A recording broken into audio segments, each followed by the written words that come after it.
mlikuwa mnaona hapa tulikuwa na mkutano, lakini mkutano wetu umeishia njiani kwa sababu hali ya hewa kidogo sio rafiki, kutokana na mitambo, umeme inaweza kawa kidogo changamoto. Lakini kimsingi tumekuja hapa tuje tuzungumze kwa pamoja, nanyi kama mtakuwa mmetuelewa basi mtunge mkono tarehe 26, kwamba tunafahamu kwamba watu wa Kilagano shida yetu kubwa imekuwa ni barabara, na sio hapa tu, hata kwenye kata nyingine tulizoenda shida kubwa imekuwa ni barabara. Lakini shida nyingine ya pili, tumeona namna ambavyo masoko yetu, soko lile ambalo tunaambiwa soko la 88 kwamba halikizi vigezo na hadhi ya watu wa Kilagano.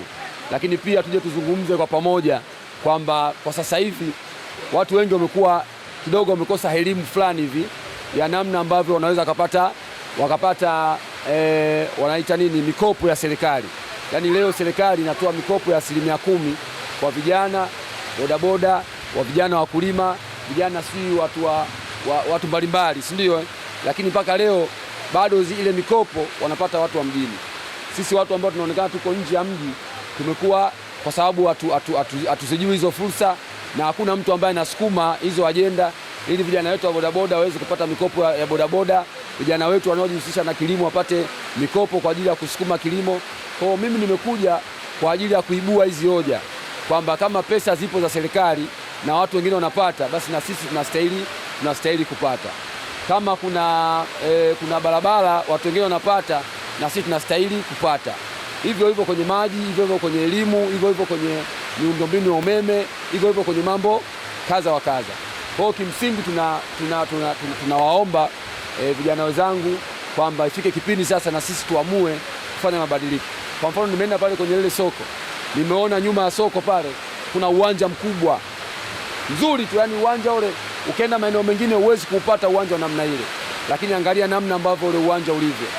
Yani ukiangalia tunaona kwamba shughuli za michezo hapa imekuwa kwenye kata yetu, tunakuwa na mashindano mbalimbali ya vijana kuona wale ambao wana uwezo wa kusakata kabumbu au na michezo mingine.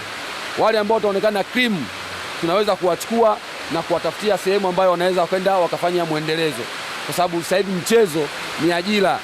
Yani mchezo sasa hivi ni ajira kama ajira nyingine. Wapo watu wameishia tu darasa la 7, wengine wanaenda kusoma na kuandika mtihani, lakini wana kipaji, wanalipwa mamilioni ya fedha kwa sababu ya vipaji vyao.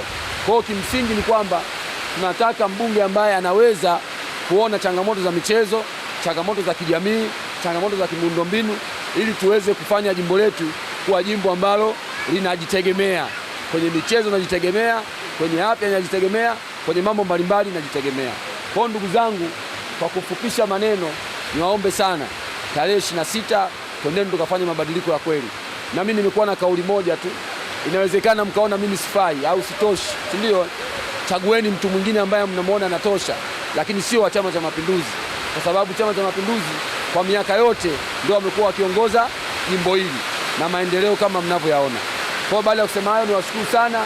Mungu awabariki, tupo pamoja kwenye mapambano ya kuhakikisha kwamba tunapata maendeleo katika jimbo letu la Peramiho.